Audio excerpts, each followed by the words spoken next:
बिस्मिल्लाह रहमान रहीम। देखिए, सबसे पहले तो जो केस था उसके अंदर करप्शन पहले भी जब इनको सजा भी दी तो उसमें करप्शन का एलिमेंट वो प्रूव नहीं हुआ था। कोई लॉन्डर्ड मनी या करप्शन का पैसा या पब्लिक फंड से वो ये साबित नहीं हो सका था कि वो फ्लैट्स खरीदे गए। और अब जो है जो लिंक था मरियम नवाज का वो इस्टेब्लिश नैब नहीं कर सकी, तो और करप्शन पहले भी नहीं थी, तो वो जो है वो बरी हो गए। दूसरा, अरशद मलिक साहब जो हैं उनको इस बेसिस पे निकाला गया कि उनका कॉन्डक्ट ठीक नहीं है, और वो कॉन्डक्ट की वजह ये थी कि वो वीडियो थी जिसके अंदर वो कहते हुए पाए गए कि मेरे पे प्रेशर था और मैंने करप्शन ना होने के बावजूद जो है वो सजा सुना दी गई। लेकिन जो केस है वो जो है वो बरकरार रहा, वो नहीं रहता। देखिए, नवाज शरीफ साहब ने जो बातें कल की, उन्होंने हकीकत बयान की कि एक पूरा प्लान था जिसके अंदर इस्टेब्लिशमेंट भी जरूर शामिल होगी, जो धरने से शुरू हुआ और फिर उसमें जो साकिब निसार साहब जो उस वक्त के चीफ जस्टिस थे, उन्होंने जेआईटी के ऊपर जो है वो व्हाट्सएप पे बनाई और बड़ी स्पीडी जस्टिस कराई और मेक श्योर किया गया कि ये इलेक्शन तक जो है वो जेल में रहें और उसके बाद भी जेल में रहें। तो वो पूरी जो मैनिपुलेशन हुई वो हुई, और 2018 के इलेक्शंस में पीटीआई को नाफिज किया गया इस मुल्क में एक एजेंडे और प्लान के जरिए। और उसकी अगर और आपको एविडेंस चाहिए तो जो जस्टिस सदीकी ने बातें की, देखें आगे चलते हैं। और उसके अंदर ये हुआ कि इनके अपने जो चीफ मिनिस्टर आज के हैं उन्होंने कहा कि इनकी नैपी चेंज कर करके थक गई थी एस्टेब्लिशमेंट और वो पीछे हट गई। और आज एस्टेब्लिशमेंट खुद कहती है कि हम सियासत में हमारा कोई लेना देना नहीं है और हम इसके अंदर जो है वो न्यूट्रल किरदार अदा करना चाहते हैं। और हमारी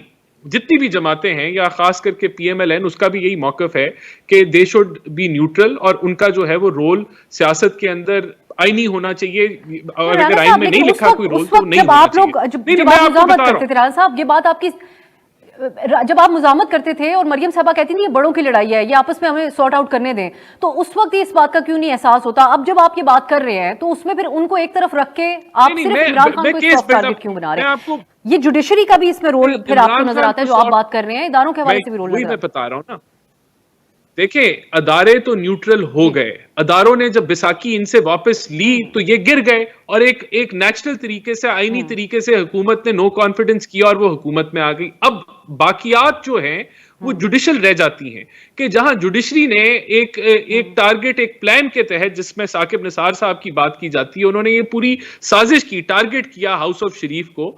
आज वो चीजें, आज भी उसके जो नतीजे हैं वो एग्जिस्ट करते हैं। मरियम नवाज जो है वो आज उसको बरियत मिली, आज जो है वो हुआ, लेकिन उसने सजा भुगती। नवाज शरीफ आज भी उस प्लान या उस एजेंडे के जो है विक्टिम है। और तो देखिए, 62(1)(f) पे मैं कमेंट करना चाहूंगा। इसके लिए एक जमात को 2/3 मेजॉरिटी नहीं चाहिए, इसमें हुकूमत और ऑपोजिशन का एक मिनिमलिस्टिक वर्किंग रिलेशनशिप चाहिए जो कि होना चाहिए।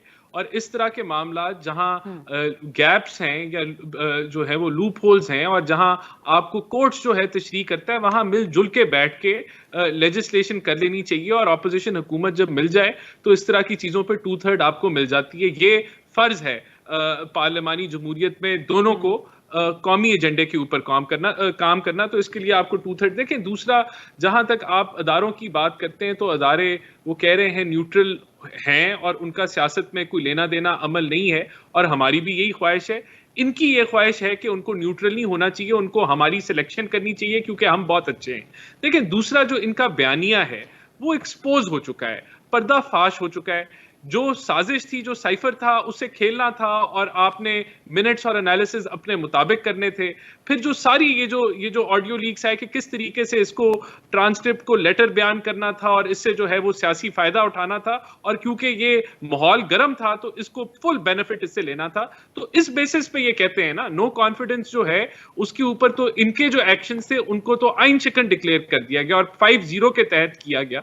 तो इनके पास कोई इस बेसिस को, इस बेस के ऊपर कहना कि इलेक्शन अर्ली हो जाए, वो तो रद्द हो गई है और उसको हम रद्द करते हैं, मुस्तरद करते हैं।